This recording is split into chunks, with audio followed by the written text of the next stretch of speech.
Hello दोस्तों, motivational tales में आपका स्वागत है। दोस्तों, आज कोई कहानी नहीं, इतिहास के पन्ने से कुछ जानकारी लाई हूँ। खाटू श्याम बाबा क्या है? खाटू श्याम जी की कहानी महाभारत काल से शुरू होती है। पहले वे बर्बरिक नाम से जाने जाते थे। वे महान बलशाली गदाधारी भीम के पुत्र घटोत्कच और दैत्यमुर के पुत्री मोरवी के पुत्र हैं।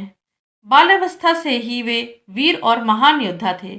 श्री खाटू श्याम जी ने युद्ध कला अपनी माँ मोरवी और भगवान श्री कृष्ण से सीखी थी। इसके बाद श्री कृष्ण के कहने पर नवदुर्गा की घोर तपस्या कर माता को प्रसन्न किया और 3 अमोघ बाण प्राप्त किए। इस प्रकार वे 3 बाणधारी के नाम से भी प्रसिद्ध हुए। साथ ही अग्निदेव ने प्रसन्न होकर ऐसा धनुष प्रदान किया था जो उन्हें तीनों लोक पर विजय दिला सकता था। कलयुग में वे बर्बरिक खाटू श्याम के नाम से विख्यात हुए। श्याम नाम बर्बरिक को भगवान श्री कृष्ण ने प्रदान किया था। आइए हम जानते हैं श्री खाटू श्याम जी की जीवन कथा।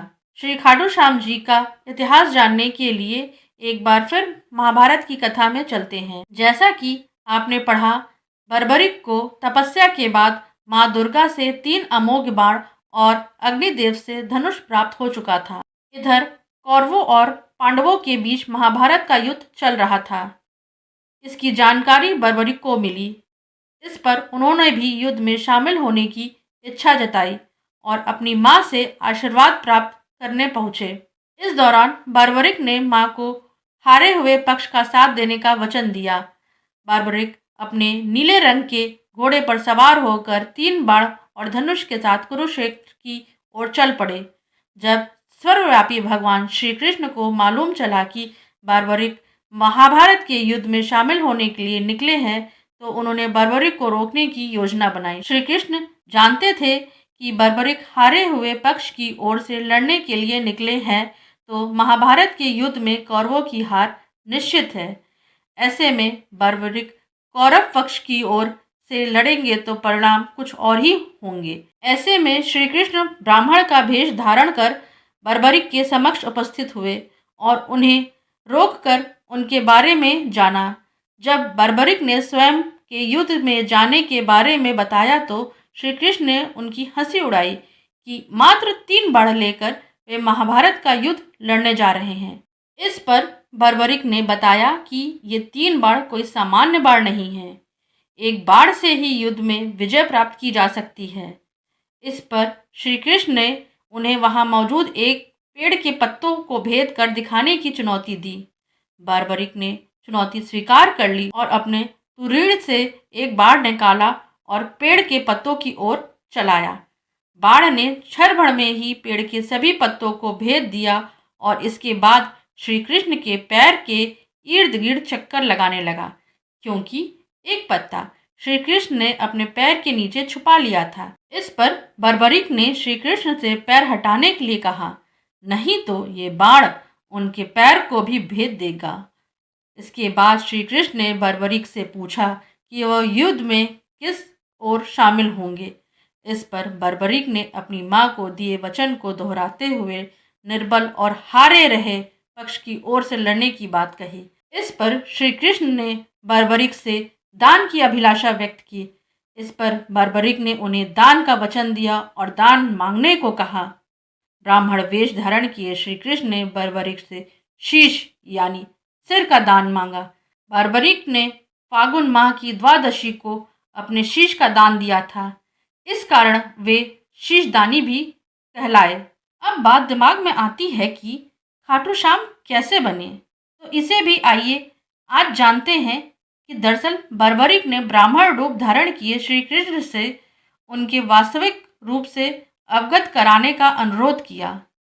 वीर बर्बरिक समझ गए थे कि इस तरह का दान कोई ब्राह्मण नहीं मांगेगा।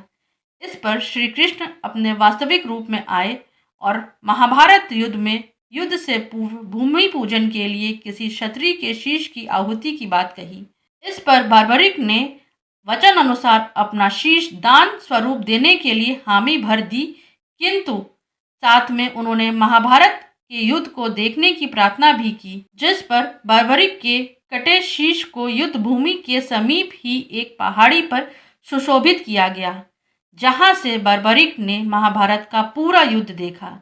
इस पर कृष्ण ने बर्बरिक के बलिदान से प्रसन्न होकर उन्हें कलयुग में श्याम नाम से पूजे जाने का आशीर्वाद दिया।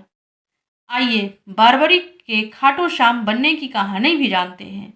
भगवान श्री कृष्ण वीर बर्बरिक के इस बलिदान से काफी प्रसन्न हुए और उन्हें वरदान दिया कि कलयुग में बर्बरिक एक नए श्याम नाम से जाने जाएंगे। युद्ध के बाद उनका शीश वर्तमान राजस्थान राज्य के सीकर जिले में स्थित खाटू नगर में दफनाया गया। इसलिए श्याम बाबा को खाटू श्याम के नाम से जाना जाता है। पौराणिक कहानी के अनुसार जहां पर बर्बरिक का शीश दफनाया गया था, वहां पर एक गाय आकर रोज अपने स्तनों से दुग्ध की धारा स्वतः ही बहाया करती थी। इस पर खुदाई के बाद वहां वह शीश प्रकट हुआ, जिसे कुछ दिनों के लिए एक ब्राह्मण को सुपुर्द कर दिया गया। अब हम थोड़ा जानेंगे खाटू श्याम जी के मंदिर के बारे में। एक बार खाटू नगर के राजा को सपना आया, जिसमें मंदिर निर्माण और वह शीश मंदिर में सुशोभित करने के लिए उन्हें प्रेरित किया गया। उसके बाद उस स्थान पर मंदिर का निर्माण कराया गया और कार्तिक माह की एकादशी को शीश मंदिर में सुशोभित किया गया। उस दिन को बाबा श्याम के जन्मदिन के रूप में मनाया जाता है। खाटू श्याम मंदिर में बर्बरिक यानी श्याम बाबा का शीश सुशोभित करने के बाद से ही यहाँ भक्तों का तांता लगता है।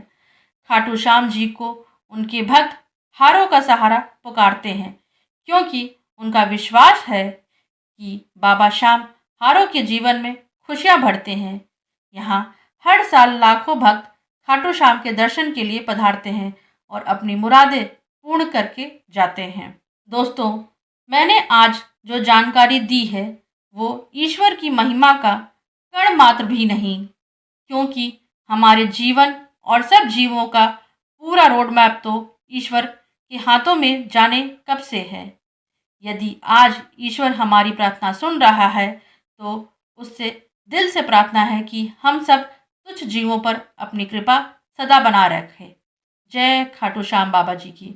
दोस्तों, खाटू श्याम बाबा जी की जानकारी निश्चित तौर पे आपको आज अच्छी लगी होगी।